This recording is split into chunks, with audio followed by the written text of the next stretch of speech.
আসসালামু আলাইকুম। আমি সুলাইমান আহমেদ। তো আমি ১৫ দিন আপনারা জানেন যে হসপিটালে ছিলাম। তো হসপিটাল থেকে এসে আমার ১ম এ শুনতে পারি যে কচুর ক্ষেতে অনেক আপনার ঘাস জমে গেছে। তো এখন যেহেতু বৃষ্টির সময়, তো লতি হওয়ার সময়, তো এই লতি হওয়ার সময় আমি শুনতে পারি যে কচু ক্ষেতে অনেক ঘাস জমে গেছে। তো আমি ১ম এই কাঁচি নিয়ে আরকি কচু ক্ষেত সাফ করার জন্য আমি গেছি। তো যেয়ে ১ম এই ঘাস কাটা শুরু করে দিয়েছি। কারণ এই কচু ক্ষেতগুলো আমি যত আগে আপনার পরিষ্কার করব, তত আগেই কিন্তু আমি লতিগুলো পেতে থাকবো। আর যদি ঘাস যদি দেরি করে সাফ করি, তাহলে দেখা যাবে যে আরো ১৫ দিন এই লতিগুলো হওয়া পিছিয়ে যাবে। কারণ আমি এই লতিগুলো আমার খুব এখন দরকার। কারণ আপনার অনেকদিন হয় কচু বুনা ফেলেছি। তো এখন আমার মনে পড়ে গেল যে ওহো! আমি তো ২ টা কলার চারা লাগাইছি।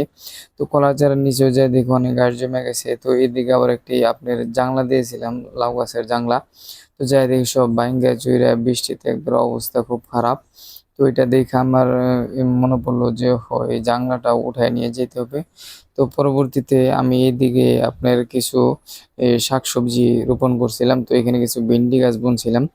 তো ভেন্ডি গাছগুলা কথা মনে পড়ার কারণে ভেন্ডি গাছগুলা দেখতে যাই। তো যেয়ে দেখি যে আমার বেগুন গাছগুলা মইরা আপনার অর্ধেক হয়ে রয়েছে। বেগুন তো নাই, কোনো পাতাও নাই।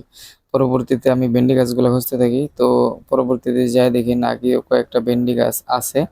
তো এখানে কিছুগুলাতে আপনার ফুল আসছে, আর কিছুগুলাতে মোটামুটি ভেন্ডি আসছে ২-১ টা। দেখা যাচ্ছে যে ২-১ টা ভেন্ডি আসছে। তো ৪-৫ টা গাছ মোটামুটি আছে।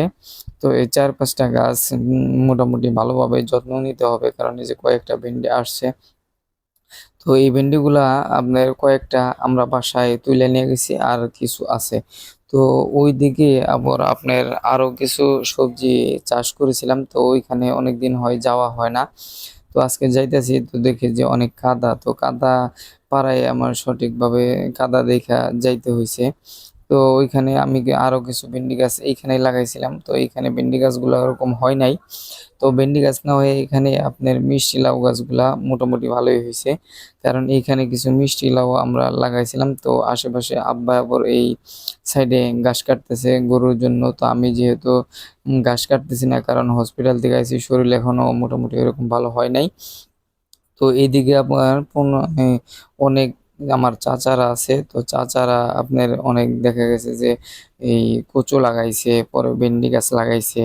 পরবর্তীতে দেখা যায় যে আপনার ওই আদা লাগাইছে। তো এইখানে আমরা একটা জার করছি, ধুন্দুল গাছের জার। তো এই জারটা কিছুদিন আগে করছি। তো আমি বাসায় ছিলাম না যেহেতু, তাই আমি দেখি নাই। তাই ১ম এ দেখে নিলাম। তো এইখানে আপনার জারের এখানে কিছু দেখলাম। আর এইখানে গাছগুলো ১৫ দিন আগে, এই যে এদিকে দেখতে পাচ্ছেন যে এই গাছগুলা, এগুলা জার্মান ঘাস। তো এগুলা ১৫ দিন আগে আমি কাইটা নিয়ে গেছিলাম। তো ১৫ দিনে আবার কাটার সময় হয়ে আসছে। তো ঘাসগুলা আমাকে দেখতে হলো যে কাটার সময় হয়ে গেছে। কারণ ঘাস না কাটলে কিন্তু মরে যাবো। আবার এইখানে আব্বু আরো কিছু কচু আইনা লাগাইয়া রাখছে। কারণ এগুলাও আপনার লতি হওয়ার কচু। তো এইখানে কিছু আব্বুর কচু আইনা লাগাইয়া রাখছে। তো এইখান দিয়ে একটু কাদা হয়ে গেছে। তাই কাদা দেখে আমাকে যাইতে হয়। তো আমি পরবর্তীতে আবার আপনার ফিরে আসি। তো আমার কচু ক্ষেত যেহেতু সাফ করতে হবে। তো কচু ক্ষেতে আমি ছাড়া তো সাফ করার কারণ লোক নাই। কারণ গা বাড়িতে আপনার দেখা গেছে যে ৮-৯ টা গরু। তো আব্বু তো একা পারে না। তাই আমার এগুলা মোটামুটি আমিই করি। তো একটু ভালোভাবে সাফ করতে হইতাছে। কারণ নিচে ২-১ টা দেখা গেছে যে ছোট, ছোট কচু আছে, লতি আছে। তো এই লতিগুলা মূলত এই যে হাত হাত দিয়েই আমার কাটতে হয়। কারণ কিছুদিন আগে আমার হাত কাটছে। তো আবার হাতে কাঁচি লাগার মতোই অবস্থা। তো এই সাবধানেই আমি কাটাকাটি করি। কারণ আগে যে হাত কাটছে ওই হাত এখনো ঠিক হয় নাই। আর এই কচুর নিচে কিছু ছোট, ছোট লতি আছে।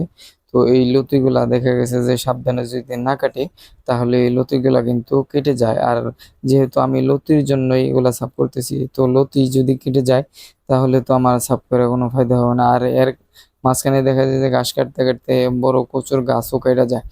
তো এই কারণে একটু সাবধানেই সাফ করতে হয়। আর কিছুদিন আগে এখানে পানি ছিল। তো মোটামুটি আমার দেখা যায় যে ঘাস প্রায় সাফ করা শেষের দিকে। তো আপনাদেরকে যেহেতু পুরাটা দেখাই না। তো আজকে এই আপনার অনেকখানি সাফ করছি। তো এই ঘাসগুলা মূলত লাগবে আমার খামারে গরুর কাজে। আর এখানে দেখা গেছে সব আমার সাফ করা শেষ।